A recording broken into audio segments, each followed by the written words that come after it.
Ajali hiyo imetokea hii leo Februari 23 mwaka 2026 katika eneo la Kwaidi wilayani Rumeru mkoani Arusha baada ya basi la kampuni ya Da Express kugongana na daladala ya abiria. Kwa mujibu wa taarifa za awali kutoka eneo la tukio, ajali hiyo imesababisha watu kadhaa kujeruhiwa huku baadhi yao wakielezwa kuwa katika hali mbaya. Majeruhi walikimbizwa katika hospitali ya Siliani kwa ajili ya kupatia matibabu huku juhudi za uokoaji zikiendelea mara baada ya ajali hiyo. Mashuhuda wa tukio hilo wamesema magari yote mawili yameharibika vibaya katika sehemu ya mbele kutokana na nguvu ya mgongano huo, huku wakieleza majeruhi wengi zaidi walitoka katika gari la abiria maarufu kama daladala. Ni hapa hivi imetokea ajali hapa muda fulani, muda saa 4 saa 5 kasoro tuseme hivi.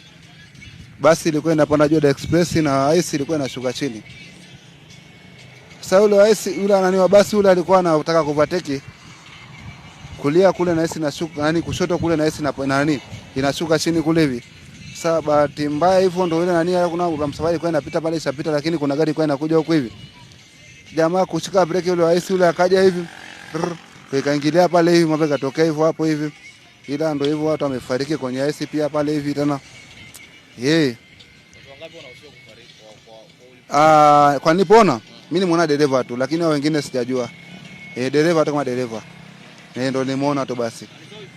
Majeraha kupasuka kama kuna mama mmoja pale pia alikuwa anatoa damu puani, mdomoni, masikioni. Lakini mama mwenyewe nikani nimwangalia yule pale mama hawezi pona. Dereva hali yake ilikuwa ni mbaya, maana yenyewe kwanza amefia pale. Kwenye basi hamna anajeruhiwa. Ni kwenye ICE tu kule hivi. Basi ICE ndio imeumia sana. Basi haijaumia. Mzembe ni wa basi. Alikuwa anataka kuwahi kutanua kule hivi. Hawai sio apeleka abiria sio ni wao ofisini kwake, maana ofisini kwao ni pale juu pale mbele kidogo pale hivi. Sasa kutanua hivi sana nani hapo hivi wenyewe na ameshafika hapo hivi. Ndio tukakutana pale hivi. Zikaja. Ilikuwa ni impact ya uso kwa uso, yani face to face. Ile basi ilikuwa linavateki. Kwa hiyo onekana na ule mtaro ulivyo mrefu pale kiasi kwamba asingeweza hata kutoa huko, lazima wagongane tu. Wito ni kwamba madereva wachukue tahadhari. Kwa mfano hii barabara hapa ilipo hairuhusu kuovertake, lakini huyu ameweza kuovertake. Una maana huo ni uzembe wa dereva ambapo haikumruhusu barabara kuovertake, lakini yeye ameovertake. Kwa hiyo wito ni kwamba tuchukue tahadhari. Alama zote zinazowekwa barabarani ni ishara kwamba lazima tuzifuate. Usipofuata ndo haya yanaweza kutokea, usipofuata sheria.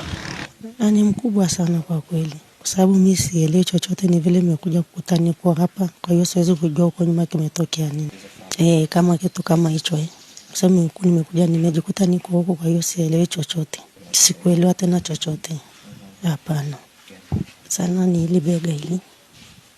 Ndio limeumia. Huko kwingine sina shida, amesema bega zaidi mkono huu. Namshukuru Mungu kwa kweli, kama bado nipo jambo la heri. Aise, waache uzembe, wawe makini barabarani, kwa maana hiyo overtake nayo inamaliza watu tu.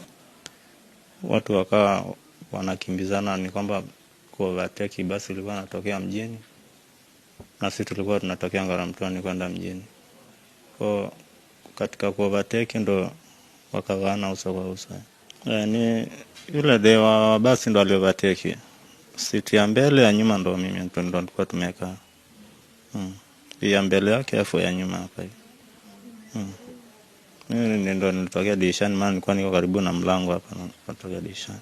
Mimi taya ndo nimenania kuona, ameniambia niende Mount Meru. Haya. Wataniangalia taratibu. Kuna abiria ambao wameumia sana. Sijui labda Mungu awasaidia wapone, ila sijajua, sidhani. Hata hivyo tumeweza kufika katika hospitali hii ya Siliani na kueleza namna walivyopokea majeruhi na watu wangapi walifariki katika ajali hiyo. Leo kwenye majira ya saa 4:30 tulipokea majeruhi wa ajali ya barabarani, na majeruhi walioletwa hapo hospitalini walikuwa ni 10, na wengi walikuwa na majeraha madogo na wengi waliweza kupata huduma na baadhi yao waliweza kuondoka. Lakini majeruhi 3 hali zao zilikuwa ni mbaya. Kwa mmoja alipelekwa ICU na wawili ambao mpaka sasa hivi pia hatuweza kufahamu majina yao waliingizwa moja kwa moja kwenye chumba cha upasuaji, na hadi sasa hivi bado pia hatujapata watu wao wa karibu waliofika ili kuweza kutoa utambulisho wao. Na pia tulipokea mwili mmoja wa mtu aliyefariki pale kwenye ajali, na mwili huo umehifadhiwa katika chumba chetu cha kuhifadhia miili ya waliofariki, na majeruhi wengine